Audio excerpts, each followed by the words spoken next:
সেনাপতি যাহাজ্ঞা হুজুর। এ কি করেছো আমার রাজ্যের হাল?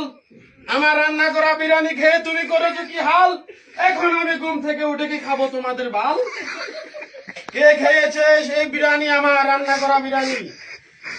জনাব, বন্দি করো তাকে। পারবো না মহারাজ। কেন পারবে না, কেন পারবে না? আমি কি তোমাকে বেতন দিয়ে রাখিনি? এখনো 3 মাসের বেতন বাকি রয়েছে জাহাপনা। কে বলেছে?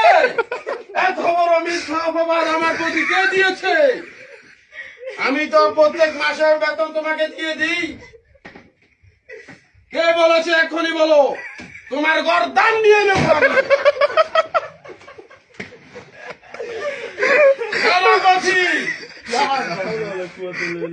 এখনো কথা বলছো না? কে বলেছে তোমাকে মিথ্যা অপবাদ আমার প্রতি দিতে? জয়নাল দিয়েছে। কেউ